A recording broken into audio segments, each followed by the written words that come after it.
To guard the route to the Holy Land, the Templars built a chain of forts.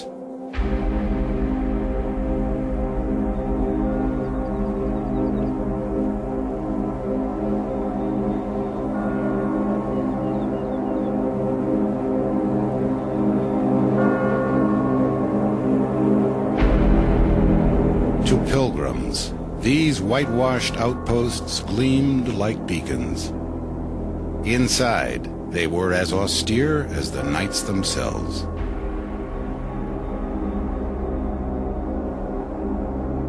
In 1177, near the Mediterranean port of Ascalon, the Templars attacked a Muslim army under the Sultan of Egypt, the great Muslim general Salah-ad-Din. The knights won the battle, but the Muslims captured their Grand Master. The Templars' rules forbade ransom. In battle, the only honor lay in victory or death. Their leader perished. Gerard de Riefort, who had risen fast through the ranks, was appointed the new Grand Master. In 1189, he would lead the Templars at Acre, once more against Salah-ad-Din.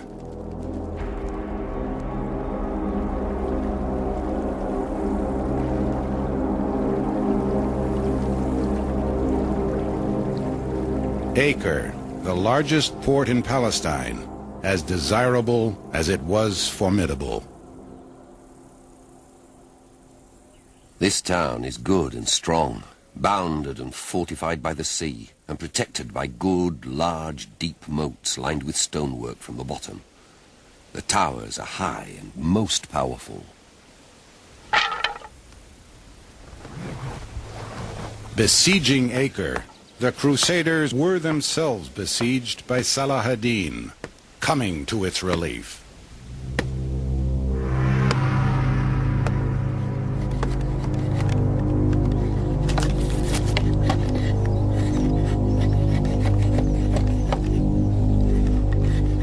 On a crisp morning in October, an order passed through their camp.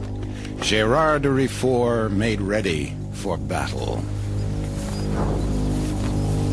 He first donned a quilted jacket to pad his torso, then 20 pounds of mail, made of thousands of interlocking ringlets, small enough to deflect an arrow.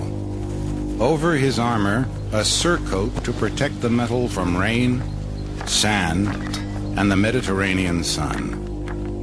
Then a hood of mail to guard his neck, and last, his iron helmet.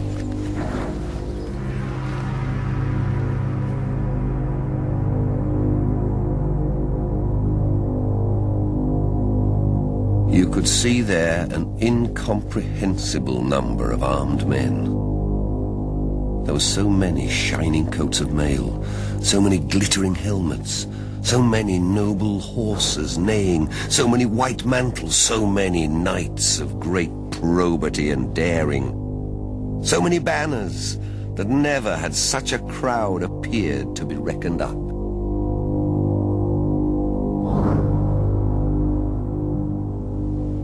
The Templars rallied by their Grand Master and their banner, black and white, a reminder of the battle between good and evil they were called to fight.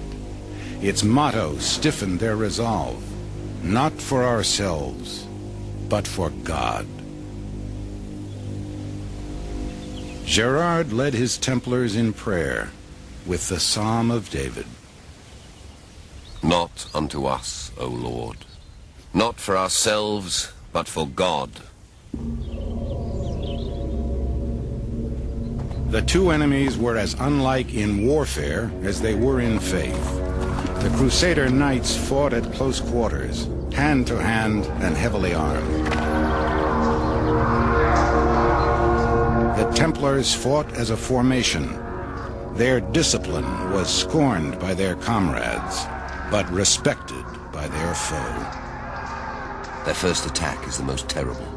In going, they're the first. In returning, the last.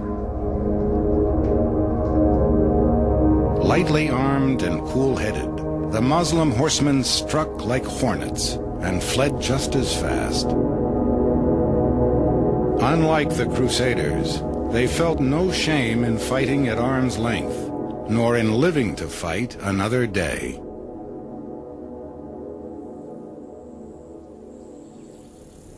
The Pope would hear how his knights fought that day. On the 4th of October, we joined battle. Altogether, we were 4,000 knights and 100,000 foot soldiers. However, our enemy Saladin had 100,000 knights. Nevertheless, we were armed with the sign of the Holy Cross. The Templars charged. They held their lances low to pierce Arab armor. Coming to blows, they lashed out with their swords. Those who fell to the ground fought on, with sword or axe.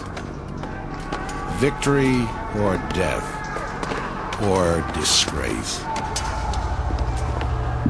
Should any of them, for any reason, turn his back to the enemy, or come forth alive from a defeat, or bear arms against the Christians, he is severely punished.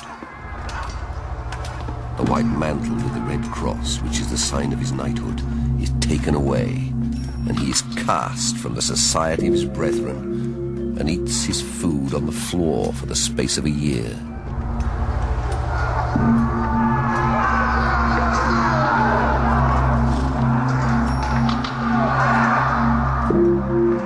No knights were disgraced this day. In their eyes, God fought with them. Allah abandoned his followers, and his followers abandoned the field. They fled before our swords, and we pursued them up to their very tents. We managed to kill 500 of Saladin's knights, far more than we had hoped. While we were engaged in battle with Saladin, 5,000 knights left the city and made a sudden attack on us. We still managed to hold up against Saladin on one side and offer courageous resistance on the other, before retreating to our camp. But for God, our men were killed on that day. Among them, their Grand Master, Gerard de Riefort.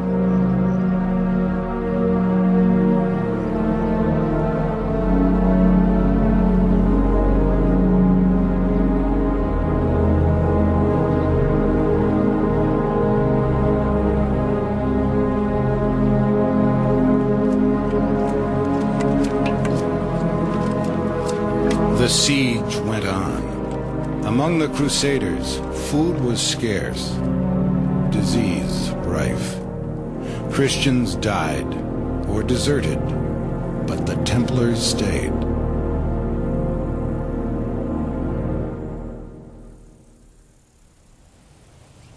It was beneath knights to do such menial work as breaking down walls. Instead, they undermined Acre with money.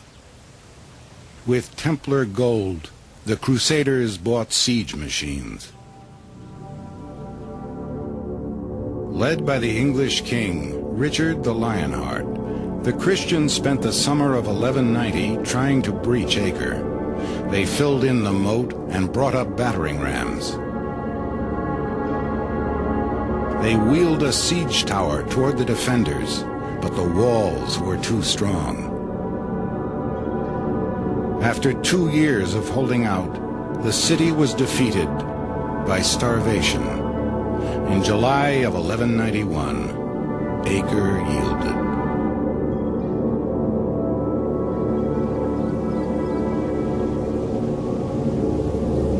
A month later, ignoring the Templars' advice, Richard pushed on to Jerusalem and was beaten.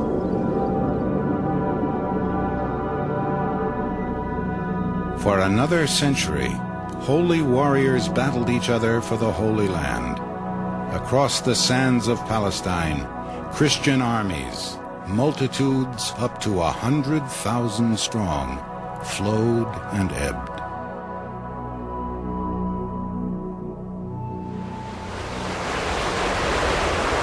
Between the tides of invasion, the Templars held fast in their fortresses.